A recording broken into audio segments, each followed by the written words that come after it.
காலேஜுக்கு போற நேரத்துல என்ன வெட்டி பேச்சு வேண்டி இருக்கு? கிளம்புங்க. வாடி நிர்மலா, போயிட்டு வாமா. அந்த பொண்ணு நிர்மலா சொன்னது கேட்டியா? அவங்க வீட்டுல இன்னும் பிரச்சனை போல இருக்கு. பாவம் அந்த சரோ. மாணிக்கத்தோட அம்மா ரொம்ப படுத்துறாங்க போல இருக்கு. ரொம்ப தான் அழட்டிக்காதீங்க. அந்த சரோ புருஷனை விட்டு கொடுத்தா பேசுறா, தூக்கி வச்சு ஆடுறா. அவன் மேல உங்களுக்கு என்ன பரிதாபம் வேண்டி கிடக்கு? பொண்டாட்டினா அப்படிதாண்டி இருக்கணும். புருஷன் குறைய மறைச்சுதான் பேசணும். மத்தவங்க எதிரெல்லாம் அவனை விட்டு கொடுக்க கூடாது. பாவம் சரோ அந்த மாதிரி பொண்ணு.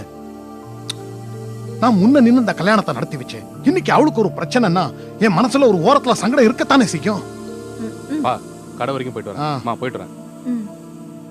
ஏங்க, நான் ஒன்னு சொல்றேன், கேக்குறீங்களா? என்ன இது புதுசா? சொல்லு சொல்லு. கொஞ்ச நாளவே கவனிச்சிட்டு வரேன். அந்த நிர்மலா நம்ம ரமேஷ் கிட்ட பேசுற விதமும் சிரிக்கிற விதமும் எனக்கு சரியா படல. நீங்க இப்படி முறைப்பீங்கன்னு எனக்கு தெரியும். அதுக்காக மனசுல பட்டதை சொல்லாம இருக்க முடியுமா? எனக்கு என்னமோ இதெல்லாம் சரியா படல. இதெல்லாம் இப்படியே விட்டுறக்கூடாது. என்னடி கொஞ்சம் கூட விவசாயம் இல்லாம பேசிக்கிட்டு? அந்த சின்ன குழந்தைங்க கள்ளம் கபடம் இல்லாம ஒன்னா பழகுறாங்க. உன்னோட பாக்குற கண்ணோட்டம் தான் சரியில்லை. அதை மாத்திக்க. திரும்ப என்கிட்ட எதுவும் பேசாத, எரிச்சலா இருக்கு. என்கிட்ட கோவப்படுறதுக்கு ஒண்ணு குறைச்சல் இல்ல. நீங்க எப்பதான் ஆளுங்களை சரியா இட போட்டிருக்கீங்க? முந்தி அப்படிதான் அந்த மாணிக்கம் பையல யோகியன்னு சொல்லி தலையில தூக்கி வச்சு ஆடுனீங்க. இப்ப என்னாச்சு? அவன் உங்களுக்கே வனையா வந்து நிக்கிறான்ல. எப்படியோ போங்க.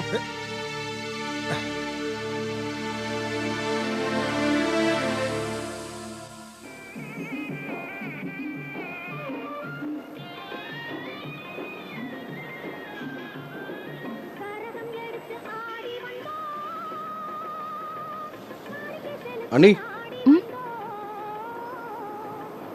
என்ன செல்வம், இன்னைக்கு கோயிலுக்கு வந்திருக்கீங்க? ஏதாவது ஸ்பெஷல் ஆப்ளிகேஷனா? அப்படிலாம் இல்லை, உங்ககிட்ட கொஞ்சம் பேசணும் அண்ணி. அதுவும் கொஞ்சம் தனியாக பேசணும், அதான் இங்கே வந்தேன். கேட்குறதுக்கே மனசு கஷ்டமாக இருக்கு. ஆனால் கேட்காமலும் இருக்க முடியல. என்ன பிரச்சனை உங்களுக்கு அண்ணனுக்கும்? இல்லை, இப்போ கொஞ்ச நாளாக 2 பேரும் சந்தோஷமாக தானே இருந்தீங்க. மறுபடியும் என்ன பிரச்சனை? என்ன பார்த்தா ரொம்ப பரிதாபமா இருக்கா செல்வம்? உங்களை பார்த்தா பரிதாபமாக இருக்குங்கிறது உண்மைதான் அண்ணி. ஆனால் சில நேரங்களில் என் அண்ணனை பார்த்தா கூட வருத்தமாக தான் இருக்கு. அவர் தான் தப்பு பண்ணுறாரு, இல்லைங்கல்ல. ஆனால் அதனால வரக்கூடிய பிரச்சனைகளால் அவருக்கும் சந்தோஷம் போகுது, நிம்மதி போகுது. ஏன் இதெல்லாம் அவர் புரிஞ்சுக்க மாட்டேங்கிறாரு தான் எனக்கு தெரியல. நீங்க சொல்றது உண்மைதான், நானும் அதை உணர்றேன். பாவம் கஷ்டப்படுற மனுஷன் வீட்லயாவது கொஞ்சம் நிம்மதியா இருக்கட்டுமேன்னு நானும் பல சமயத்துல பணிஞ்சு போயிடுறேன். ஆனா சில சமயத்துல ரொம்ப எல்லை மீறி போயிடுது. என்னால பொறுத்துக்க முடியல. பாவம் எங்க அப்பா வயசானவர், உடம்புக்கு முடியல. ஹார்ட் அட்டாக்னு தெரிஞ்சும் கூட என்ன ஊருக்கு அனுப்புறதுக்கு உங்க அண்ணன் காட்டின தயக்கம் இருக்கே, என்னால தாங்கிக்கவே முடியல. சொல்றேன்னு தப்பா நினைச்சுக்காதீங்க. இந்த நிலைமை அத்தைக்கு ஏற்பட்டிருந்தா நீங்க எவ்வளவு துடிச்சு போயிருப்பீங்க யோசிச்சு பாருங்க. பொண்ணா பிறந்ததால எங்க அப்பாவை போய் பாக்குறதுக்கு நான் இன்னொருத்தரோட உத்தரவுக்கு காத்திருக்கணும். இது என்ன நியாயம்?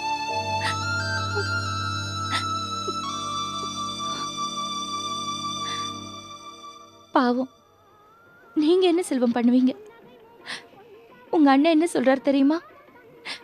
தனத்தோட நான் பேசக்கூடாதான், எல்லா உறவையும் முறிச்சுக்கணுமா. இது எல்லாத்தையும் சொல்றதுக்கு எப்படிதான் உங்க அண்ணனுக்கு மனசு வருதோ தெரியல. என் தலை எழுத்து 4 நாள் சேர்ந்தாப்புல சந்தோஷமா இருக்க கூடாதுன்னு என் தலையில எழுதியிருக்க போல இருக்கு.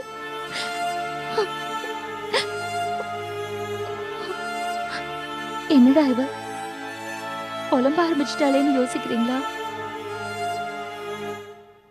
இல்லை நீ, உங்க பக்கம் இருக்கிற நியாயம் புரியுது, அதான் பதில் பேச முடியாம யோசிக்கிறேன். ஏன் நீ, அம்மா ஊர்ல இல்லாத இந்த 3 நாளும் அண்ணன் உங்ககிட்ட நல்லபடி தான் நடந்துக்கிட்டாரு. 2 பேரும் சந்தோஷமா தானே இருந்தீங்க. ஸோ பிரச்சனை அம்மா தான். நீங்களும் அண்ணனும் தனி கொடுத்துட்டு போயிட்டா இந்த பிரச்சனை எல்லாம் வராதுல்ல நீ.